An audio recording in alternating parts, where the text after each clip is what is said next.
Welcome, dear listeners, to Broadcasts from Elsewhere. We talk about media that you may not hear about elsewhere. My name is Enigma, and I am your host. This is our second to last Christmas episode, everybody. So I hope you're excited for a musical episode. If you haven't figured it out by now, because I have covered a few musicals already on this podcast, I absolutely love musicals, or musical movies. So I'm going to cover one of my favorite Christmas-themed movies that I discovered semi-recently in life, in all honesty. This wasn't one I grew up watching or anything like that, and how would I anyways? It came out in 2019. But today we're talking about the Christmas zombie apocalypse musical, Anna and the Apocalypse. I discovered it, I think, a year or two ago, and it has quickly become a favorite of mine to watch around this time of year. Heck, I even watched it after New Year's last year, so it's great. The songs are catchy. It's I found myself singing along with it so many times while I was doing a rewatch for this episode. So yeah, Anna and the Apocalypse is a 2019 movie that comes from Scotland, actually, or at least is placed in Scotland. So sometimes the accents can be a bit much in some times. At least I remember the character John has a line in the song Hollywood Ending that I had to actually look up the lyrics for because his accent was kind of strong and I couldn't really make out everything he was saying. Anna, as well, in the same song, has another line where I had to look up the lyrics. So, subtitles are your friend in this movie sometimes. They're not like Arnold Schwarzenegger levels of accents, but they can be a little difficult, you know what I mean? So, just a fair warning. I found out also, while doing just a little bit of research, that one of the writers, Ryan McHenry, came up with the idea for a zombie musical short film, and he took inspiration from High School Musical, of all things, which I do kind of see, at least in one song. I'll get to that later. Because it does feel like very High School Musical. I even put that in my notes when I was watching that scene. He even did make a short film just titled Zombie Musical, and he even won a Best Producer award for that short film from the British Academy of Scotland New Talent Awards. So that is awesome. So then once after a while, they eventually decided to work on the project some more with his friend, Alan Donald. They started working on what we would now know as Anna and the Apocalypse. And now, sadly, during the production process, McHenry did pass away. He had cancer, unfortunately. But, obviously, the movie was made 2 years later and dedicated to him. Also, I think I misspoke earlier. I believe I said this was a 2019 film. This is actually a 2017 film. That is my bad if I misspoke there. But either way, this is a great film, and I honestly suggest that you go ahead and check it out beforehand if you want to. It's on Shudder and AMC Plus, and there's probably some other ways you could watch it as well, but those are the two I know. You could probably also rent it. Either way, it's a great movie. It used to be on Tubi, but they took it off because they don't know quality. Without further ado, why don't we go ahead and get into just some plots and why I love this movie so much, So suppose ahead, of course. So the film starts out by introducing the characters through a little animation, actually. It's kind of like construction paper style, almost like how they do South Park, but not quite. What I mean is it's just like construction paper that they move around on the scenery that they've made. It's also probably out of construction paper or some kind of paper. Either way, it's a fun little intro. And through that we see each character they show, the character and the actor that's playing. It's really fun little intro. The little animatic shows Santa Claus going about his way through the town and eventually being chased by zombies. It's fun. And it features the original song, What a Time to Be Alive, which is sung a couple times in this. It's sung both in opening and at the ending credits. So then we cut into reality. So we meet Anna, her best friend John, and Anna's father Tony. Tony works at Anna's school as a janitor, and of course Anna and John attend the school. I don't really know what grade they are. I believe they're supposed to be seniors, based on they talk about going to uni and stuff later on, so I believe they're supposed to be seniors.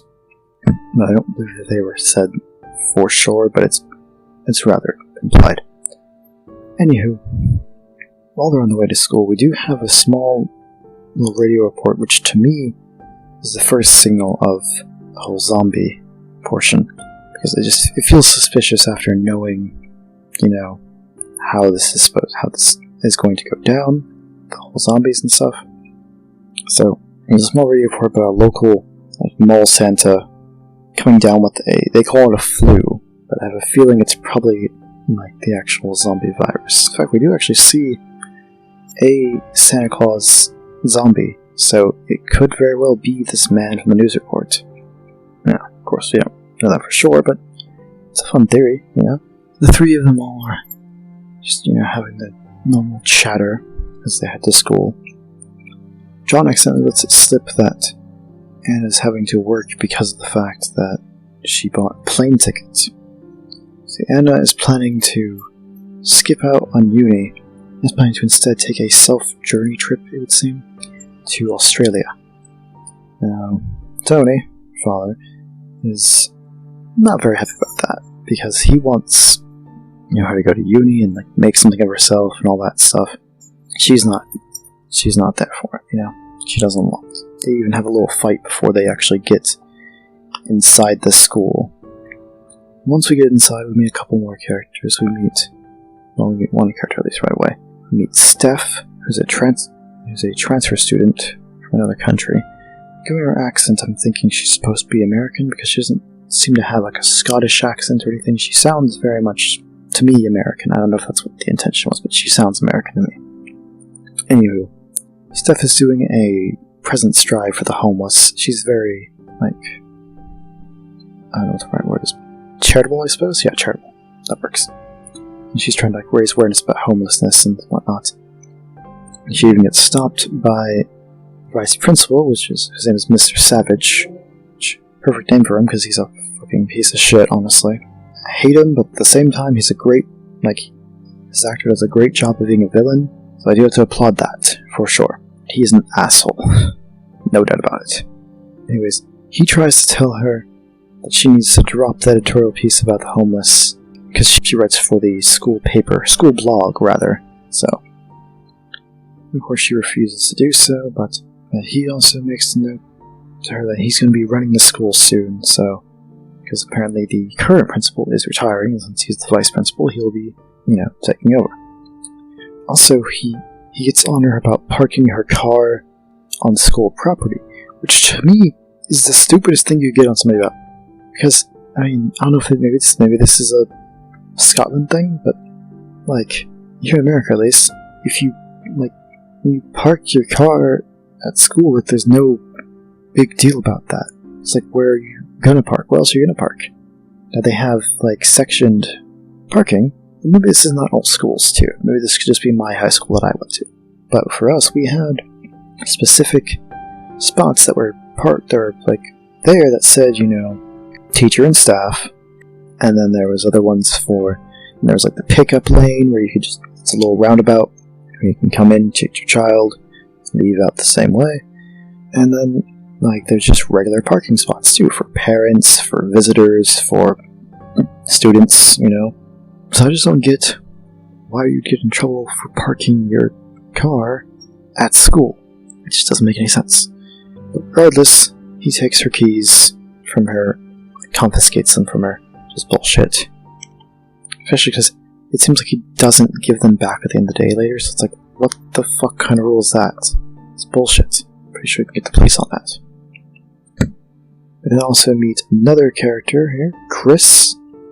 He's trying to go for a film, scholarship or something. Anyway, his whole thing is filming, basically. Now move on to our first official song here. sung by the cast. This one is Breakaway. It's a great song, honestly. And ones that I would sing along with, for sure. Honestly, if you have the time and you're interested, and you don't want to check the movie per se, but you do want to see the songs, I highly recommend you check out the album on Spotify or Apple Music or wherever you play your music at. Go for it, because it is great. It is amazing to me. Pretty much every song is an absolute banger. Just please, highly recommend it. Anyways, during the song, we see some of Chris in his class she's showing off his little show reel, which is supposed to be a compilation of videos to show off what he wants to be and what he wants to do and all that kind of stuff with film. We also see Steph working on her blog. She's trying to write the homeless piece regardless of what Savage says. There's also a brief moment where we see Anna passing by some kids in the hallway. They're waiting outside the nurse's office. And this is yet another little, thing that you might not notice right away on your first watch, perhaps even, is that the kids are clearly starting to become zombified as well, it would seem. As you even see one of them start scratching at the wall while he's waiting, and it's not just moderate scratching, he has both hands clawing at the wall, kind of. So, some little very subtle clues that they set out for you, Yes, once the song, Anna enters the auditorium. I believe it may also just be the gym that they set up to have a stage. It's kind of hard to tell, but later on in the movie, it almost looks like it's more like a gym. Either way, the stage is set up and they're getting ready for a Christmas show. So the song ends not so long after she enters, and we meet another character here. We meet Lisa, which is Chris's girlfriend, and she talks to her about things, not much really, she's preparing to perform at the show tonight. Savage comes up on the stage and announces that there's been several people dropping out because of coming down with a flu or something of the matter, which I feel like that reinforces my theory about the flu that the Santa Claus character got. It's definitely not a flu, And there's also a fun moment where he almost gets smacked by, because they have a large North Star hanging on the stage, and one of the students hits the rope that's holding it, and it almost smacks right into Savage. Unfortunately, it doesn't hit him, which is unfortunate because he's an asshole and he kind of deserves it. So Anna leaves the auditorium, and there's a fun little misdirect here that I liked, at least. When she gets out, and the camera zooms in on her, and you can hear the sound of a zombie breathing or grunting, you the or something like that, and it turns around and it's just a girl with asthma, and she takes a puff of her inhaler. It's fun. And the same kid gets hit with, I think it's a muffin, or some kind of food. He gets smacked with some food, and we see another character here now, Nick. He was in the background a couple times during the Breakaway song, but he wasn't really properly introduced, more or less, until now. So, Nick is an ex of Anna's, I guess you could say. More like a one-night stand, really, it seems. But either way, he's also pretty much the school bully, piece of shit, but he ends up being kind of, what do you call it, redeemable later on, but he's kind of an ass for a good portion of the movie. So we move on to a lunchroom scene, where you see Lisa and Chris together. They're all over each other. They're kind of insufferable, honestly, in some ways. They're like the couple that, can't be apart from one another for too long. It's like their lips are super glued to each other, kind of shit, you know what I mean? It's like that. Steph drops by the table because Anna, Chris, Lisa, and John are all sitting together. And Steph drops by and asks Chris if he wouldn't mind helping her with her blog, because she wants to now add a filling piece, film piece to her blog for the homeless people to try to really, get the point across more or less. So he agrees that he'll go ahead and help her with that, and he promises Lisa he'll be back in time to see her performance. We then get yet another song number here, Hollywood Ending, another favorite of mine, honestly. Honestly, there's not really too many songs on this track in this album that I wouldn't listen to, gotta say. But this is the song I was mentioning earlier, where the scene and song, well, the scene mostly, the song itself doesn't really feel much like High School Musical, but the scene, to me, reminds me of High School Musical a bit. And that's where I kind of see like a bit of the inspiration, like McHenry had mentioned when he made his original short film, that he was inspired slightly by High School Musical. So, it's great. But through this song, we learn that John has feelings for Anna, which was slightly hinted at a little bit earlier, because there's a line in the song Breakaway where he says something about her, how he doesn't want her to leave, basically. He doesn't outright say that, but it's something to that effect, about him not wanting her to leave. And Anna, of course, also sings during this one, and she more or less seems to talk about it. It feels like she's more indifferent to love, in a way. She just kind of wants to live her life and have fun, it seems. So, cheers to her for that, honestly. Love it. There's also a small thing with Lisa and Chris where they basically talk about each other being their Hollywood ending, which is kind of a nice contrast to the fact that most of the song is about and I quote, "There's no such thing as a Hollywood ending."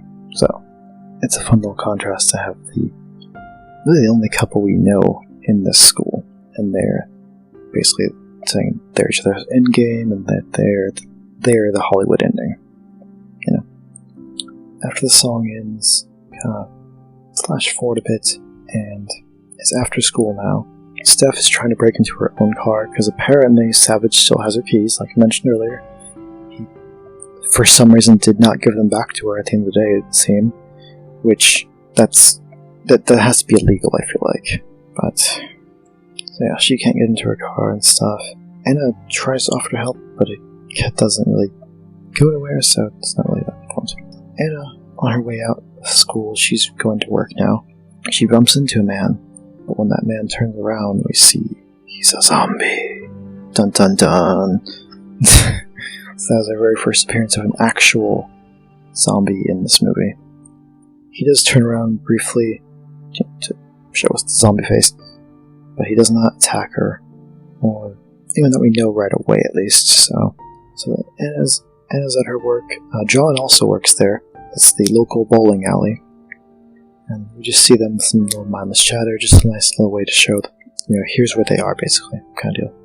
I mean, there is a fun little joke here at the bowling alley, though, during that scene where she, while looking at some of the patrons in the bowling alley, she comments about Christmas being her least favorite C word. And John tries to have a little positive spin on it and be like, well, that's because, you're not dressed, he says you're not dressed like a Christmas legend or something like that. And he's got this, light up Christmas sweater on, and he turns the lights on, and she's like, yeah, I thought you looked like a massive C word. It just really got me. I thought it was fun. Anywho, we then switch back to the school. But first we see some zombies slowly hobbling their way towards the school. But then inside the school we see the Christmas show has already begun. There's a couple students on the stage right now doing some kind of fish wrap while dressed as penguins. Savage is not amused by it. We see Savage and Tony in what looks to be a sound booth, and they kind of comment on it a bit. No one else can hear them, it's just, to each other. But Savage is upset because they had all this time to prepare, and he doesn't like them. He doesn't like how they're performing. Tony's more indifferent. He's just like, hey, they're trying their best. Tony's a good human being, clearly. After the fish wrap performance, we get Lisa, who comes on stage to do her performance now. And here's where we get a song that to me is like a way hornier version of Santa Baby. Because everyone knows Santa Baby, where it's just the girl is very much pining after Santa Claus and it's like making it rather obvious that she wants to get with him and stuff. But this one is straight up just, I want to fuck Santa Claus. That is literally what this song is. I kind of love it for that. But at the same time, this should not be... this girl should not be singing this in a high school. Especially when she is herself a student. And she's a senior, so she's probably of age, but that doesn't make it much better. Because this is cool. Anyways. The song is called It's That Time of Year, by the way. Please, if you listen to any song off this album, definitely listen to that one, because it's just so salacious. It's hilarious. So while she's performing her song, there's also, I think it's funny, there's some of their students come out, about 6 of them, right? About 6 of them, if I'm right. And it's 6 guys, and they're all wearing short shorts that look like Santa Claus themed short shorts, basically, with suspenders and candy canes, and they've all got their abs and pecs all out, Some little hunky Santas, dancing around while she sings this shit. So funny. Savage eventually gets fed up with this because it's, like I said, it's a pretty horny song. I mean, one of the lyrics is literally, "Come on over and unload your sack," and I don't think they mean his presence sack. Anyways, so he gets up and he's ready to go up on the stage, to stop her performance. So he leaves out the back door, I guess, to go into the stage entrance, but he stops because he sees and hears one of the doors is shaking and rattling because someone's banging on it really hard. So he stops and he tries to yell at the person on the other side, "Don't you dare do that! I'll come out there and teach you a lesson," or whatever, And he eventually does open the doors once the noises stop, and when he does, there's no one there. But as the doors close, you can see that there's some bloody marks. It's not really handprints or anything, but it's more just bloody smears on the doors. So some Zambos trying to get in, So back at work, Becky, Anna, and John's work. They're finishing up closing for the night. The cleaner has shown up. She's getting ready to start cleaning. John accidentally knocks out the cleaning lady there were some leftover shoes that were on the floor that they needed to get up before they could leave. Rolling shoes, that is. And so they're trying to toss them in the bin. So they have a look at a little bin for collecting the shoes. So I guess they would take them out and clean them and whatnot. Anywho, John tries to throw one into the bin, literally throw it, and beans the lady in the head with it and knocks her out cold. And they talk about it on the way home later, as they go to a little park that's along the way. It's covered in snow, and Anna and him lay in the snow and have a nice little chat to try to cheer up John, because John's oh, I probably just lost my job now after I did that, Don't worry, John, you won't have to worry about a job much longer. With how this world's about to go. So they have a nice little bonding moment as we get our first little mention of a little semi-running gag they have about trying to remember all the names of the reindeer, Santa's reindeer, that is. But that is somewhat important. It does come back later. Next morning we get one of the funnest scenes to me, which is where Anna and John are getting ready for school to go to school the next day. It looks to be the 23rd, I believe, or 24th of December. On that day, she has a little advent calendar. It opens up advent calendar for candy, and I believe it was the 23rd. And apparently that's just a normal thing in the UK, that students go to school on the days leading up to Christmas still. See, in America, they give us like at least a week off, like the week of Christmas off, and usually the week of New Year's as well. So you gotta get 2 weeks away from school before you get to go back for your like fourth quarter of the year, basically, you know. Anyways, as she's walking to school, we get the song "Turning My Life Around," another great song, and this is the funnest scene to me because she's just like kind of like dancing and walking to school, walking to school basically, and in her neighborhood, like a lot of the neighbors are getting killed by zombies and fighting off zombies and stuff, and she is just somehow completely oblivious to the destruction around her. Like, she doesn't at all notice anything that's happening. It's so fucking funny to me, especially because one of the lines is it's a brand new day and I'm miles away. It's like, yeah, you definitely are miles away because you're definitely not here in the moment because you are not paying any attention to what's happening. Like, your neighbors are dying, or at least being turned into zombies, and you could not care less.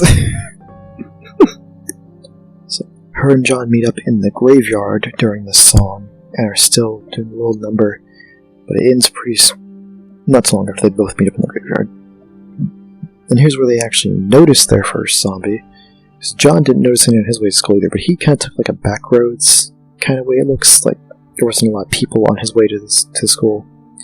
There's like one dude under a bridge that was a zombie, but it was kind of easy to miss him. So, like, if I was the one walking, it would have been easy to miss him. So I get that one, at least. I understand his point of view, like where he didn't notice them. Anna does not have much excuses for not noticing the zombies. She's also very much in denial anyways, as they do meet their first zombie here in the graveyard. It's a man in a snowman costume. And he kind of just wanders into the scene and collapses, and she runs over to him thinking that she needs to provide first aid to him. But he gets up and like roars at her, or growls at her, and he chases them to a nearby playground, which I don't know why there's a playground so close to a graveyard, but sure, I guess. Anyways, she beheads him with the seesaw at that playground, and is still in denial about him being a zombie, despite the fact that his head is disconnected from his body, and his head is still growling and snarling at them. But sure, he's not a zombie, Anna. No, that's totally normal. So, her and John decide that they shouldn't go back home, because it's too far. But Anna remembers that John has the keys still to their workplace, so they decide to go to the bowling alley to hide out. They get to the bowling alley and they find that Steph and Chris are already there. And we'll get to that in a second, because before that scene we do have another thing here at the school, where Savage, some of the teachers, a few parents I believe as well, Tony, Lisa, and Chris's grandmother, who was at the show last night, are all sheltered in the school. It looks like they're in the lunchroom, or perhaps the faculty room, where it's like the teacher break room, you know what I mean? Anywho, they're all sheltered in place, but Savage makes a note that he will not be opening the doors to anybody. They're going to be staying there, not going to open any doors. They're going to wait for the military to come and help. And then the military is supposed to help evacuate them. But Tony, of course, disagrees with that because he says, we should help our fellow man and everything. This ends up turning into a argument song that they do called "Which Side Are You On?" One of the weaker songs, in my opinion, personally. But it's just more or less it's kind of a duet between the two of them, but it also is like a chorus of the other people as well. But either way, they both have their little disagreement about it. It seems that Savage wins, though. So yeah, back to Anna and John. So, like I said earlier, they notice when they arrive at the bowling alley that Steph and Chris are already there. So it turns out that apparently the cleaner didn't lock the back door last night after she went home. So Steph and Chris were able to easily get inside because they had to run away from some zombies that attacked the soup kitchen last night. Because if you remember, Chris and Steph were at this homeless soup kitchen so they could get some film for the blog that Steph runs. Unfortunately, some zombies attacked at that soup kitchen, and they had to evacuate immediately, and they went. The first place I guess they thought of was to go to the bowling alley for some reason. Regardless of why they chose there, they're safe at this. That's good.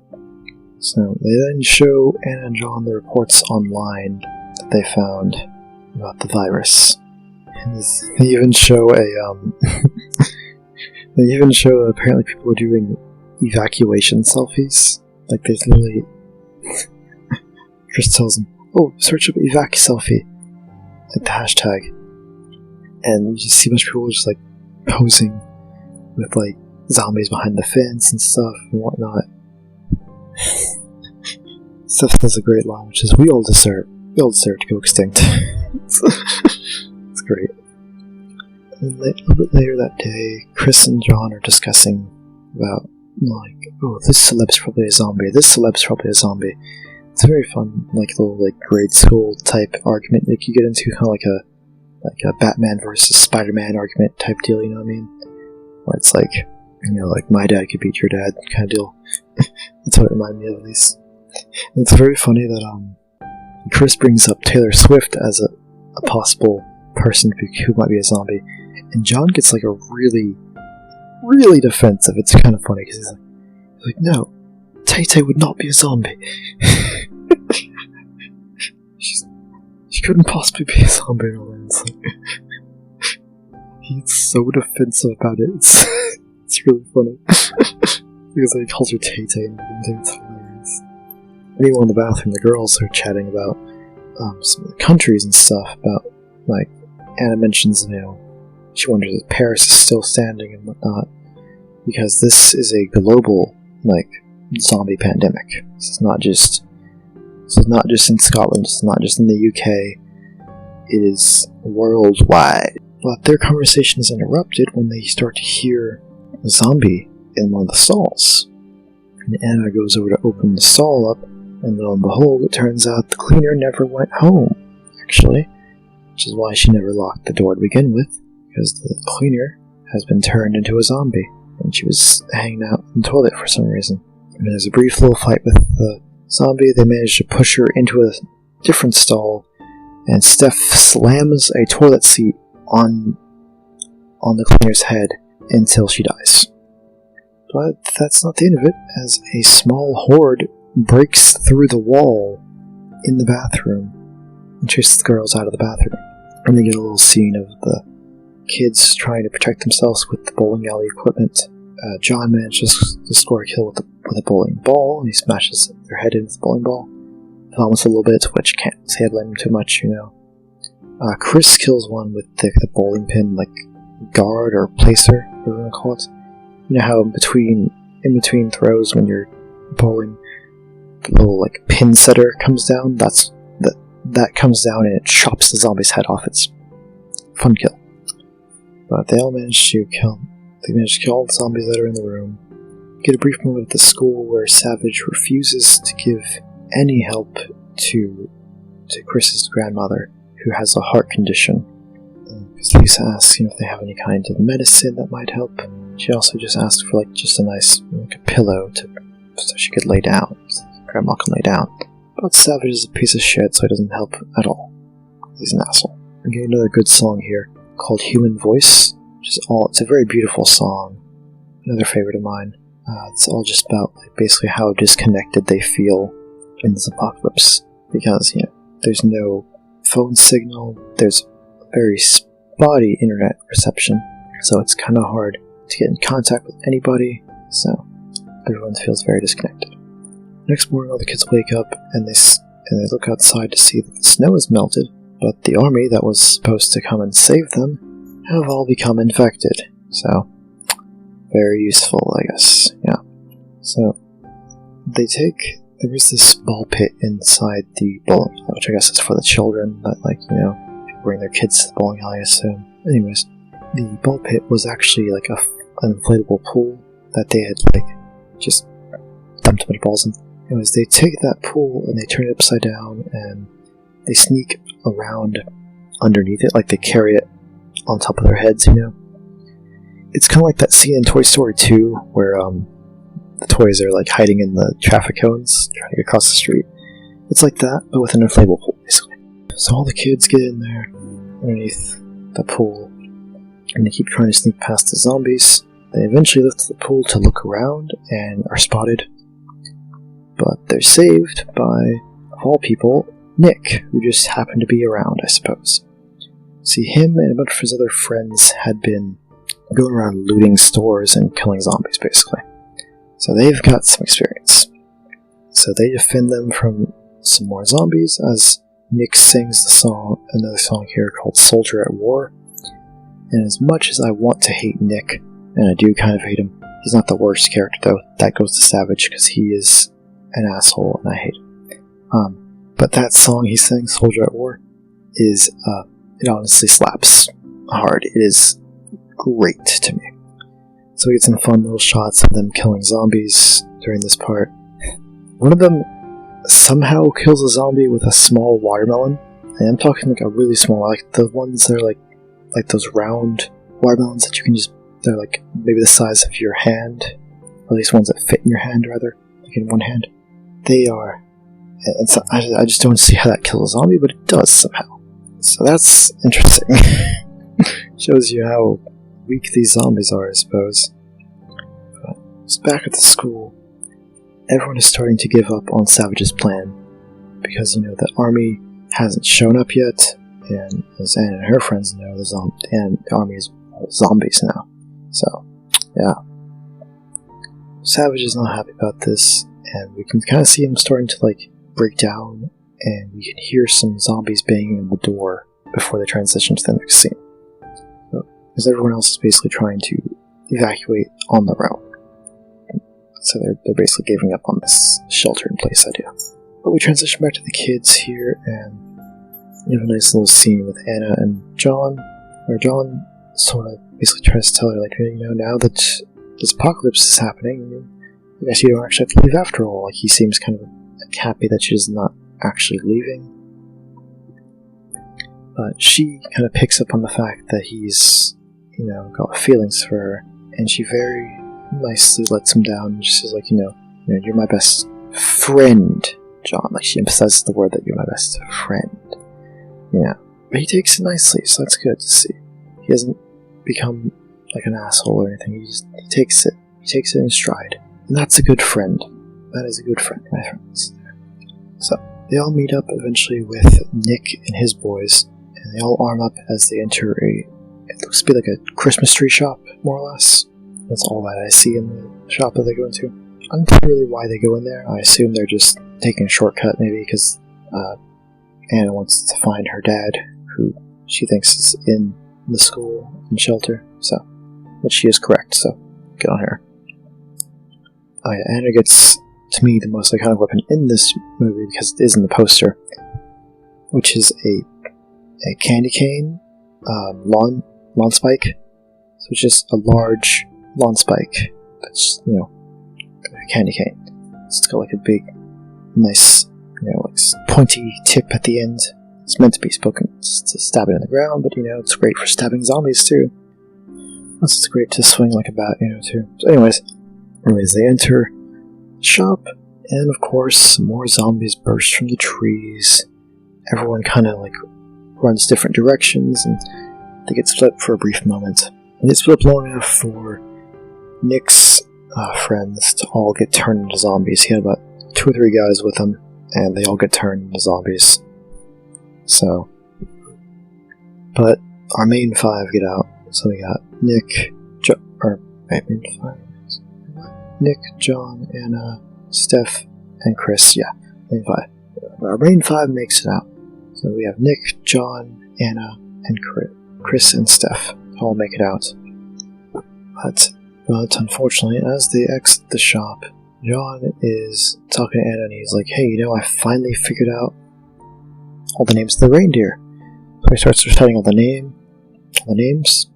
When he gets to the last name, Rudolph, he lifts his arms up in a triumphant stance. And this is the dumbest fucking death here, because when he raises his arms up, a zombie comes from around the corner and bites his hand that he rose up.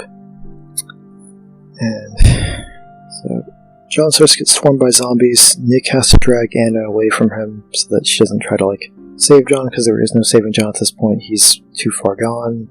He's going to be too far gone. You know, he's been bit, and now he's being swarmed by other zombies. You know, so he's fucked. Oh well. It's sad, of course, but it's also, like, kind of the worst death, because it's just, like, it was so avoidable. Like, if he had just not done that weird little, like, hand stance, that he would have been fine. But we get a fun little scene here where the four characters here now that we have, Anna, Nick, Steph, and Chris, all go down this, like, hallway and knocking off a few zombies as they go. And it's like shot in like a semi slow motion. So, and as they're bashing the zombies, there's a narrator who reads the "'Twas the Night Before Christmas" poem. They cap off this poem reading with appearance by a mall Santa who's been turned into a zombie, which is the one I was saying that might be the zombie or the Santa Claus they talked about earlier in the movie. I think it'd be fun. It's a fun little theory, you know, if it is true. But anywho, yeah, the kids. We transition now to the kids finally arriving at the school. The Savage is there, and he's acting all creepy, and but he lets them in, and more or less points them towards the place where everyone was sheltering earlier, the little, like, faculty area. And when they get in, they realize that everyone in that room is a zombie. Notably, Tony is missing from this crowd, as is Chris's grandma, and Lisa as well. So we know that they're all not turned, at least. But we also see on the table lays John's mom, Anna points out, and she's being eaten by the zombies. And Savage makes the note that if you kill someone before they get bitten, they don't turn, which implies to me that he killed John's mother for whatever reason. I assume because she spoke out about opening the doors, which is why there's zombies in the first place, because Savage opened the doors, so he was being an asshole. But he blows a whistle. He's on the other side of the wall. There's some like metal shutters basically that are separating them. So he's behind the shutters, and he blows a whistle to alert the zombies. Zombies in this movie are rather easy to avoid as long as you don't make noise, it seems. They're like very hearing sensitive. I assume they might be mostly blind or something. But anywho, blows a whistle that alerts the zombies, and they all start to attack the kids. As he watches them fight off the zombies, he starts singing his solo song, "Nothing's Gonna Stop Me Now." Just basically just one big red flag about him being a fucking psychopath, more or less. Honestly, he gives me, in this scene, and this portion of the movie, reminds me of like a Dead Rising boss. If you ever played Dead Rising, a lot of the bosses in those games is usually human survivors who have basically gone off the edge, mentally speaking. And there's usually zombies that are involved in those fights as well, sometimes not. But a lot of times there will be zombies involved as well who will be just in the same setting while you're fighting them. But yeah, he just gives me big vibes of like Dead Rising boss. Eventually the kids are able to escape. They are able to open one of the metal shutters and get out, close the shutters behind them so that they don't have to worry about those zombies. And it's then split up into two groups. Nick and Anna go off to find Anna's dad, Tony, and then Steph and Chris split off to find Steph's car keys, because they're in Savage's office still, of course. So, we followed Steph and Chris for a little bit as Chris finds Lisa in the janitor's closet. He had heard her, like, she was singing kind of softly to herself, more or less, which is also kind of a bad way to get caught, I would think, but, because zombies. But anyways, they reunite, and we also find out that Chris's grandma was in the janitor closet with Lisa, but her her heart gave out, unfortunately, and she passed away. So, yeah, a little bit of sad news in between all this. Meanwhile, Nick and Anna have a small argument between each other about their past relationship, one night stand, whatever you want to call it. And Nick lets loose little information here as well that he had to kill his father that morning, or the morning before at some point. Either way, his dad got bit, and his dad gave him the bat and told him to kill him. So he did. So he'd been kind of struggling with that same bit, and rightfully so. It's not an easy thing to do. But some zombies break into their room after that little reveal. But Nick offers to fight them off so that Anna can go find her dad. So he tracks him over to him. He does like a small little reprise of Soldier at War. Not really like a full reprise, it's just him like kind of lightly singing this, like some of the lyrics, and starts like bashing the zombies so she can escape. While Anna runs off, Steph, Chris, and Lisa make it to the faculty room so they can grab Steph's keys. So this is, I'm assuming earlier that's the where they were sheltering in. It's more likely the student lunchroom. That's what it seems to be.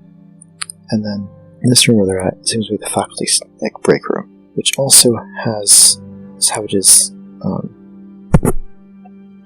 desk and office area. So Lisa and Chris hang back as Steph sneaks over to the office room and searches the desk for her keys. While she's searching the desk, she happens upon let's just say a massager, if you catch my drift. That really shouldn't be in school, but I guess that's why it's confiscated. She accidentally sets it off, and that tracks some zombies towards the door. But she does find her keys, and when she gets out, though, she sees that Lisa and Chris have created a distraction. So you see there's a little TV in the faculty break room, and so Chris hooked up his phone to the TV and started playing some of his films and his little show reels and whatnot to distract the zombies. So Steph comes out of the room, like I mentioned, and she sees them like hiding behind the TV. All the zombies like facing the TV, just like mindlessly, you know. So she tries to tell them, like, hey, you know, come on. Like she just motions to them, like, come on, like, get over here. So they try to escape, but while they're trying to get out, Chris's phone has like a little battery alert because it's like low on battery. So the film's interrupted briefly, and that gives the zombies enough time to strike, and they attack both Chris and Lisa. Both get bit. And then they have a little touching moment where the two of them say goodbye to one another, and to Steph as well. And they share a final kiss as Steph runs off. It's a very touching scene, honestly, as they both know they're about to die and whatnot. But as they're reminiscing and whatnot, the phone starts to play a video of Chris and Lisa together. So it was like a bunch of happy moments. It was his showreel, apparently, that he had put together after being his last showreel declined, more or less. So it's a very touching moment. After Steph runs off, we then go see that Anna has found her way into the auditorium area. That's where they were doing the Christmas play earlier. And Savage has Tony tied up with some Christmas lights on the stage. And the stage is surrounded by a horde of zombies. So Anna prepares herself to fight through the horde to get to the stage. So she sings another song here. That's another great song. It's more or less a duet between her and Savage called Give 'Em a Show. And it's great, in my opinion. I know I said that about a lot of the songs in this film. But anyways. And here's more evidence also that these zombies are weak as fuck. So at one point she gets pinned down and her little lawn spike thing is knocked out of her hands, but there's a pack of pencils like next to her. So she grabs two of the pencils and stabs the zombie in the eyes with them, and that seems to kill it. So once again, these zombies are fucking weak. But she makes it on stage eventually, gets her dad untied, and they start to go ahead and try to leave, but Savage, of course, tries to attack again. He breaks a bottle, tries to start attacking them, So him and Tony get into a little scuffle. Anna is eventually able to knock Savage off the stage using that hanging star from earlier. So it's kind of like a fun little throwback, more or less, to the earlier part of the movie where he almost get hit by the star, but now he actually does get hit by that star. He's knocked off the stage and into the crowd. He kind of it's kind of almost like a crowd surfing moment with him and the zombies. It's hilarious. And then he gets ripped to shreds, so that's even more hilarious and deserved for him, honestly. But unfortunately, during the scuffle, at some point, Tony got bit by a zombie on the leg. So she and him have a little touching goodbye, and Nick also finds them as they're more or less saying goodbye. So Nick and her go outside, and there's zombies everywhere from both sides of the street, and there's even some coming towards the fence that surrounds the school. So they both, thinking that they're both, more or less doomed. We get our final song of the movie called "I Will Believe." Very beautiful song, and it's mostly sung by Anna and Tony as he's slowly dying and losing himself to the virus. But it's more or less about believing in the world. So we also get to see some shots of zombified Lisa and Chris in the faculty room as their hands touch briefly as zombies. And then we also see John. He's still back where they left him. In less pieces than I expected. He's actually pretty much still mostly intact. A zombie, but mostly intact still. But anyways. But just as they think all is lost, here comes Steph. She zooms in, she mows down a few zombies with her car, and picks them up real quick. So, three of them start to drive away, pretty much in silence, and after that, they briefly, after that brief amount of silence and the drive, the credits begin to roll, and that's the end of our movie.